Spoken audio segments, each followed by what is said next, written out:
जय Shri Krishna everyone, welcome back to my channel. आप सभी को संतान सप्तमी की हार्दिक शुभकामनाएं। संतान की लंबी आयु, अच्छे स्वस्थ व उज्जवल भविष्य के लिए व्रत किया जाता है। इस दिन माता पिता में से दोनों में से कोई भी ये व्रत कर सकते हैं।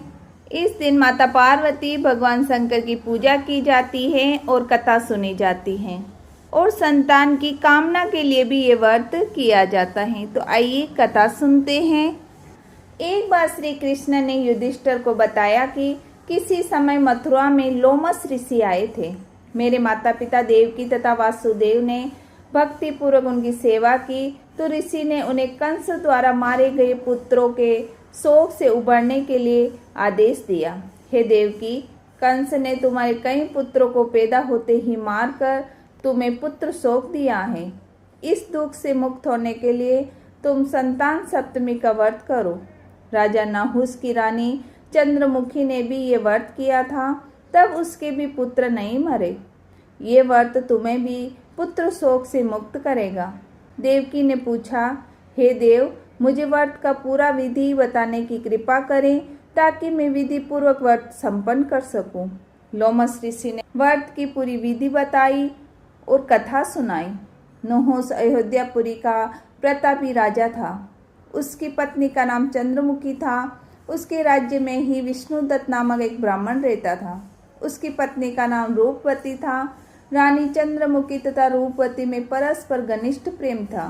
एक दिन वह दोनों सरयू में स्नान करने गई। वहाँ अन्य स्त्रियां भी स्नान कर रही थी और उन स्त्रियों ने वहीं पार्वती शिव की प्रतिमा बनाकर विधि पूर्वक उनका पूजन किया। तब रानी चंद्रमुखी तथा रूपवती ने उन स्त्रियों से पूजन का नाम तथा विधि पूछी। उन स्त्रियों में से एक ने बताया कि हमने माता पार्वती और शिव की पूजा की है। भगवान शिव का डोरा बांधकर हमने संकल्प किया है कि जब तक जीवित रहेगी तब तक ये व्रत करती रहेगी।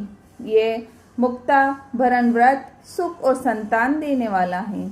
उस व्रत की बात सुनकर उन दोनों सखियों ने भी जीवन पर्यंत इस व्रत को करने का संकल्प ले लिया और शिव जी के नाम का डोरा बांध दिया।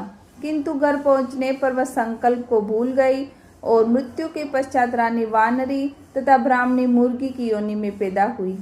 कालांतर में दोनों पशु योनि छोड़कर पुनः मनुष्य योनि में आई। चंद्रमुखी मथुरा के राजा पृथ्वीनाथ की रानी बनी तथा रूपवती ने ब्राह्मण के घर में जन्म लिया। इस जन्म में रानी का नाम ईश्वरी तथा ब्राह्मणी का नाम भूषणा था। भूषणा का विवाह राज पुरोहित अग्निमुखी के साथ हुआ। इस जन्म में भी उन दोनों में बड़ा प्रेम था। व्रत भूलने के कारण ही रानी इस जन्म में भी संतान सुख से वंचित रही। प्रौढ़ावस्था में उसने एक गूंगा तथा बहरा पुत्र जन्मा, मगर वो भी 9 वर्ष होकर मर गया। भूषणा ने व्रत को याद रखा था, इसलिए उसके गर्भ में सुंदर तथा स्वस्थ 8 पुत्रों ने जन्म लिया। रानी ईश्वरी के पुत्र शोक की संवेदना के लिए एक दिन भूषणा उससे मिलने गई। उसे देखते ही रानी के मन में डाह पैदा हुई। उसने भूषणा को विदा करके उनके पुत्र को भोजन के लिए बुलाया और भोजन में विष मिला दिया, परंतु भूषणा के व्रत के प्रभाव से उसका बाल भी बाका नहीं हुआ। इससे रानी को भी अधिक क्रोध आया। उसने अपने नौकरों को आज्ञा दी कि भूषणा के पुत्रों को पूजा के बहाने यमुना के किनारे ले जाकर गहरे जल में धकेल लाओ। भगवान शिव और माता पार्वती की कृपा से इस बार भी भूषणा के बालक व्रत के प्रभाव से बच गए।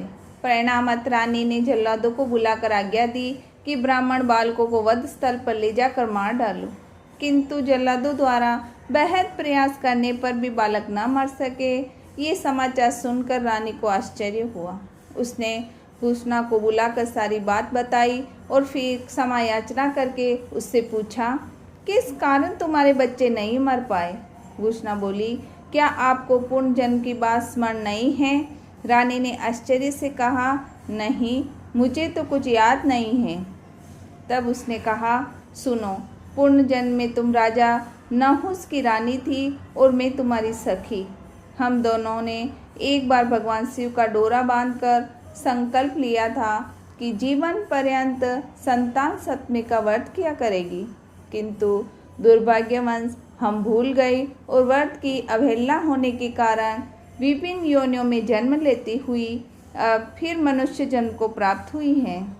अब मुझे उस व्रत की याद आ गई है, इसलिए मैंने व्रत किया।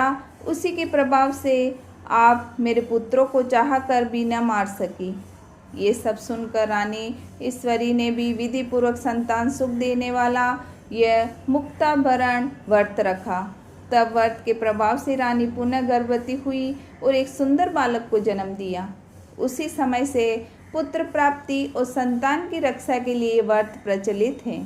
तो फ्रेंड्स, आप भी संतान सप्तमी के दिन ये प्रचलित कथा जरूर सुने। आई होप मेरी दी गई जानकारी आपके लिए हेल्पफुल हो। वीडियो अगर थोड़ा भी हेल्पफुल लगे तो वीडियो को लाइक करें और चैनल को सब्सक्राइब करें। धन्यवाद।